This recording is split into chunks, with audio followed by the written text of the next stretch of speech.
Hello and welcome to the Manipal Dubai studio.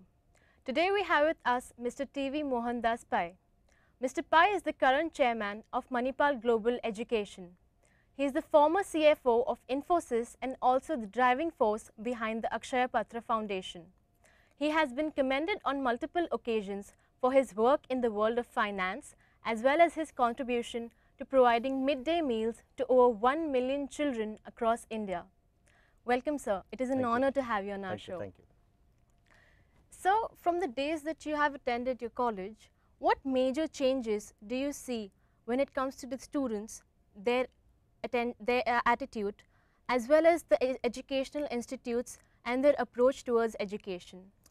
Well, first of all, I think students are much better read than they were earlier because they have access to the internet and many of them are technologically savvy. So, they get news, they get a lot of information every single day from all over the world. They are mostly up to date. Second, I think they are very articulate, they are more confident and they can speak effectively, they are not scared of speaking to people. They do not care for hierarchy like possibly we did at that point of time, and they are a little bit more aggressive. And thirdly, the attention span is shorter than it was. Earlier people used to read books. You must be surprised that people used to read big fat books. Now I do not know whether they read books, they probably read a short synopsis or whatever it is, and they are built very differently. The next thing which I noticed very effectively is that people have become more individualistic, people have become more self-centered, and people possibly think of a group around themselves as against what we thought that we had to do for society. So I think things are very different. All right, sir. So what are the three most crucial values that students should imbibe to effectively chart their future as leaders of tomorrow? Well, first of all, I think students should have a problem solving attitude, because when you go out into real life, you become a manager or you work anywhere in the company or you become an entrepreneur, you will have to solve problems and challenges. You got to be innovative and creative. The second thing you must do is to have a good network, because today we are in a consumer society, a marketing society, and being in a consumer society, marketing becomes all the more important.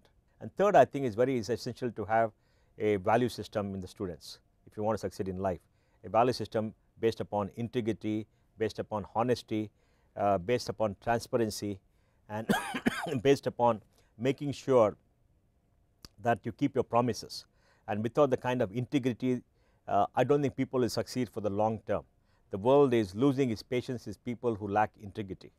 I think these are the three things that should have: a problem solving attitude, a network of people all around the world which will help them do well, and a good value system. All right. So the Indian higher education system is considered to be below par than most Western nations. So what in your opinion should they be doing in order to launch our Indian universities so that they be at par with the other nations? Well, you got to understand the way systems work. India has a very large higher education system. It has about 780 universities, 47,000 colleges and 30 million young people in college. Yes, we are not in the top 200 or the top 500, top 300, and the reason is that the rating mechanism done by the West is very different compared to the rating mechanism required for a country like India, because in a country like India you do not have too many foreign students coming, foreign faculty does not come in, and you have a social aspect to education because the government sector has 50% reservations for affirmative actions, and all these are not taken into account in countries outside India. So when you compare apples and oranges, you inevitably think that you are not very good. But if you look at the products of these colleges, when they go to the United States and they compete with products of like universities, they do extremely well. So there must be something very good in them. So I am very optimistic that India will do well, but look at the numbers are enormous, and no country in the world in human history has created an education system of exceptional quality for such large numbers. Yes, sir.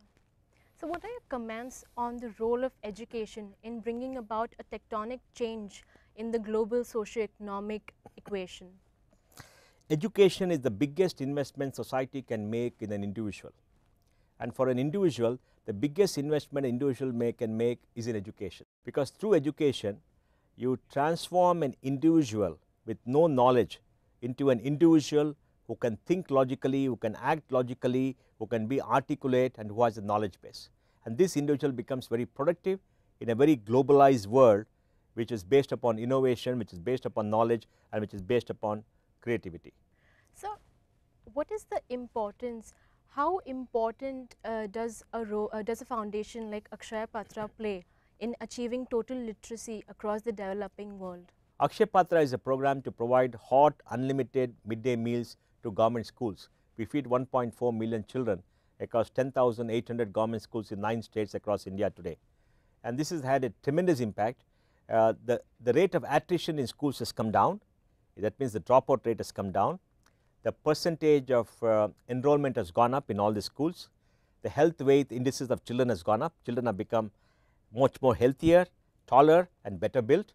And the remarkable thing is, the girl child, after 7 to 8 years of midday meals, has better health indices than the boy child, because you find the boy child by the 8th or 9th class tends to bunk classes and go out because they probably do not like school or whatever it is. Where the girls come to school, they get fed, and their health becomes better, they concentrate, and is that a remarkable impact on the girl child. And I think in the next 20 years you are going to see a transformation where women are going to be the larger part of the college population than the boys. So, we are very happy with Akshaya Patra, and I think that in the next 15-20 years you will find that Akshaya Patra would have become the beacon of hope for millions of children. We change the menu every now and then. We look at the nutrition content of food and make sure that they get tasty food every single day. We use steam for cooking and many innovations. For example, we created a machine. We had a machine which made 10,000 chapatis an hour. We reconfigured to make 40,000 chapatis an hour. So, we done many small things like that to make it. So, you must come and see the kitchen. It is an industrial style kitchen where it works like a factory with assembly line and with hoppers and steam and things going around in a like a car factory, etc. Wow. So, you have been a strong advocate for social media and its usage. So, how can social media help empower the youth of today? Well, what is social media? Social media is a mechanism by which anybody can communicate the thoughts to anybody around the world in a asynchronous, instantaneous manner. But some media, which till recently was seen as the fourth estate, today it's seen as a big bad wolf.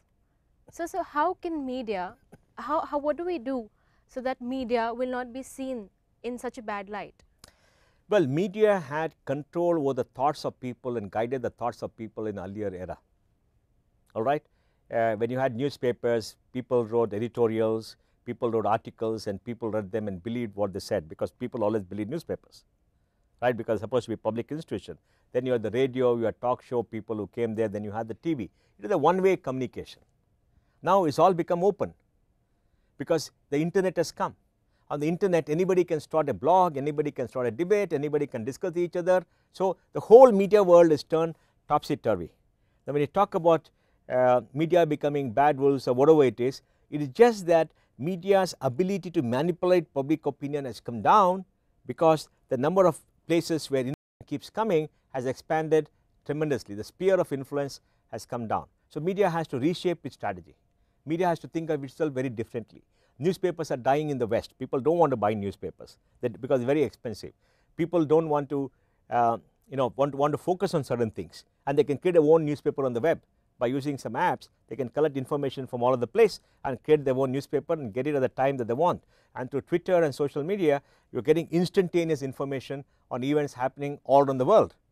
So I think it's a very fascinating thing that is happening. I don't have an answer to which way it is going, what is going to happen, because right now it is very nebulous. But the good news is there are maybe 3 or 4 billion people who are networked, maybe 5 billion people or 7 billion people who are networked. Very soon all the 6-7 billion people are going to get networked wherever you are, and any remote place, any place you are, you are going to be a part of this network. And then media's ability to communicate with you when there is a media clutter is going to be very different. For example, India, there are 300 channels in the TV. Earlier there 1 channel, 2 channels, 3 channels, right?